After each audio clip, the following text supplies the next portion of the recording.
Soy Pablo Veloso y así como existe un umbral para el dolor, también existe un umbral para los estímulos en general. Por ejemplo, hay personas que con el mínimo estímulo ya se sienten vivas. Entonces, por ejemplo, una persona leyendo un buen libro, atractivo, interesante, sienten que están perfectamente bien, que están contentas, que vale la pena estar vivo, que la vida tiene sentido.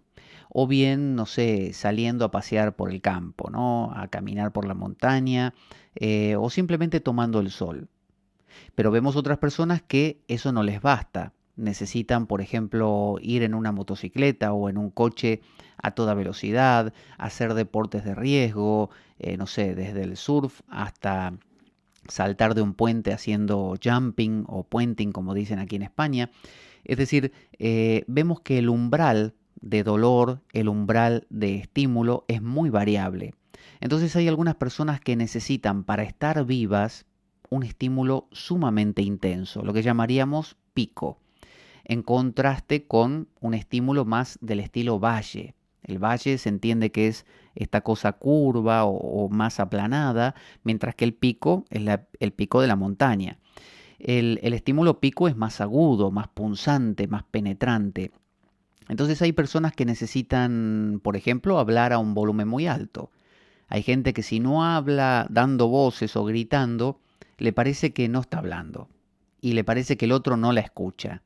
Entonces, si el otro habla a un volumen alto, levantan más la voz y dicen cosas muy cortantes, muy agudas, muy radicales, ¿no? E inclusive las cosas que dicen les parece que tienen que ser cosas terribles, ¿no? No les basta con decir, ¿cómo te fue hoy? Bien. No, tienen que decir, no sabes lo que me pasó tal cosa. Es decir, que tienen que demostrar cosas muy punzantes, muy de alto nivel de intensidad emocional, ¿no? Entonces vemos hogares, casas, donde las familias están continuamente en litigio, en pelea, en roce, que cualquier cosa genera un problema, que hay discusiones cada dos por tres, que se arrojan cosas. Hay personas que no consideran si tienen que, digamos, dialogar con otro, ¿no? Y están en desacuerdo. Por ejemplo, yo digo, vamos a comer hoy tal cosa, y el otro dice, no, tengo ganas mejor de comer tal otra. Bueno, hay familias que consideran que si no rompen alguna cosa, un plato contra el suelo, o no golpean una mesa para que se oiga un ruido muy fuerte, no están demostrando su argumento correctamente. El otro no lo va a oír. Esto quiere decir que su umbral de estímulo es muy grande.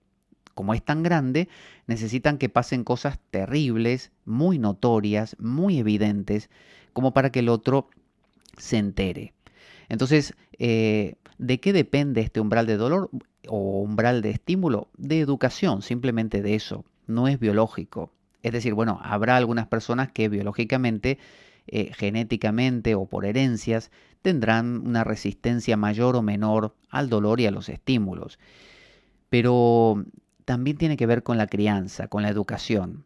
Por ejemplo, si yo me crié en una familia donde todos gritaban, para mí el silencio no va a transmitir nada. Y si estoy con alguien, me va a parecer que tengo que gritarle y decirle cosas muy intensas. Y si la cosa está muy tranquila, tengo que generar un problema y discutir para llegar al nivel de gritar. Porque para mí gritar es comunicar. Y como no puedo gritar si estamos los dos tranquilos en silencio, necesito crear un problema, que el otro se fastidie, se ofenda, para que yo pueda levantar mi voz y realmente criticarlo.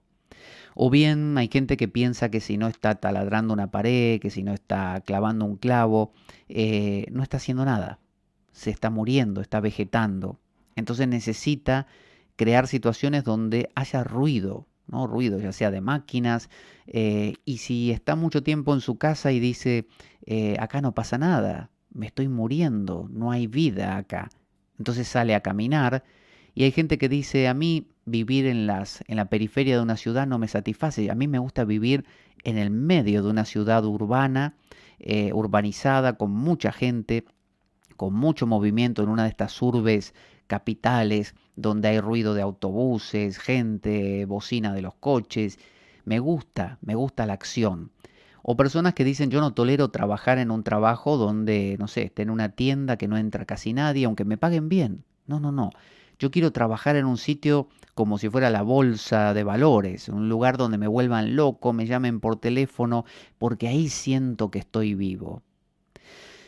¿Se paga un precio alto por vivir con ese nivel de estímulo? Sí, obviamente. Algunos hacen la comparación, no sé si tendrá unas bases biológicas reales, pero por ejemplo se dice que un elefante o una tortuga respiran muy pocas veces por minuto, mientras que otras especies que viven muy poco tiempo, a veces horas, por ejemplo, respiran muy rápido. No sé, un ratoncito respira mucho más rápido que un paquidermo como el elefante o la tortuga, por ejemplo.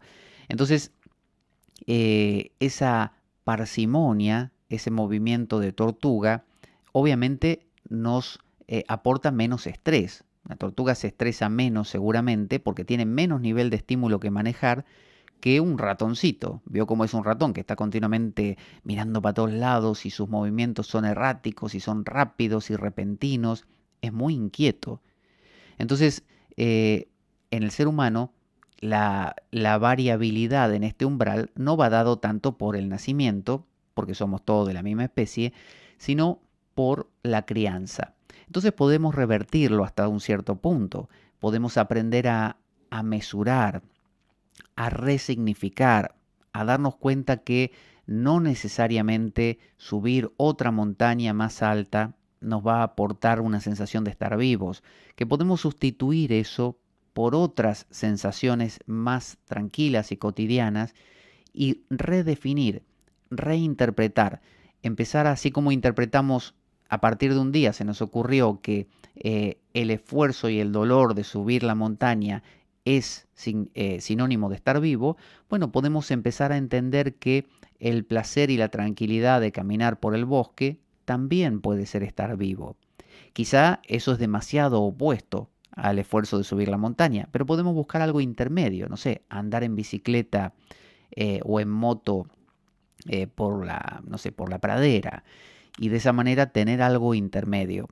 Entonces, muchas personas, como digo, tienen un umbral muy alto y a veces no se entienden con las personas que no lo tienen. Entonces, si a mí, por ejemplo, me gusta compartir, no sé, una comida en tranquilidad, en silencio, es decir, poder hablar con el otro, pero que el otro me escuche.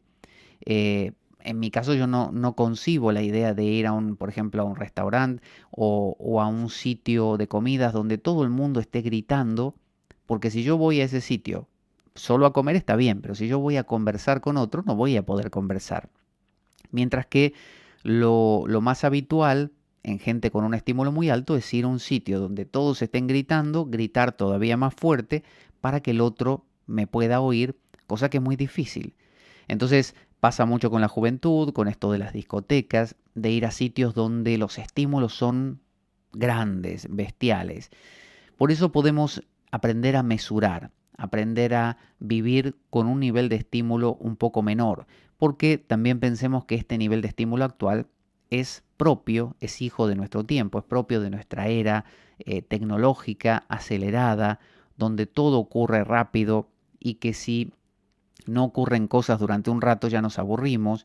Fíjense que el mismo Twitter, que tweet significa en inglés trino, como el trino de un pájaro, que es cortito, un pájaro trina, y de la misma manera son los mensajes del Twitter, que no pueden tener más de cierta cantidad de letras. Entonces son frases muy cortas, es decir, no hay tiempo, tiene que ser todo rápido, todo corto, porque se pasa. Y antes, en la época de mis abuelos, para conversar con alguien en otro sitio había que mandar una carta, escribirla, ir al buzón, ponerle un sello postal o al correo. El cartero la iba a recoger, la llevaba hasta el otro sitio, la transportaban, la entregaban, la leía el tipo y todo el camino de vuelta para que me llegue a mí la respuesta.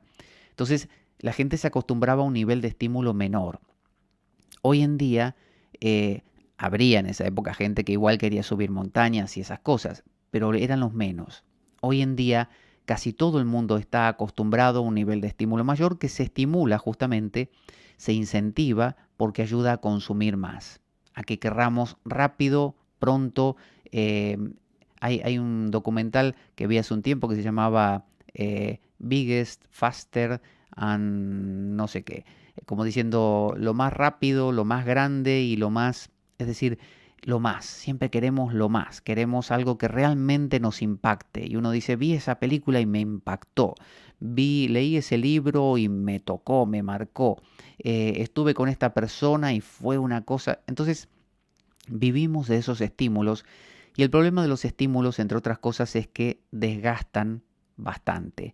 Cuando usted bebe café, todas sus glándulas secretan hormonas o cuando consume otras sustancias como la cocaína, secretan sustancias que usted se siente tocar el cielo, pero luego, claro, esas glándulas se secan, por así decir, y usted siente un bajón muy grande y necesita del siguiente estímulo.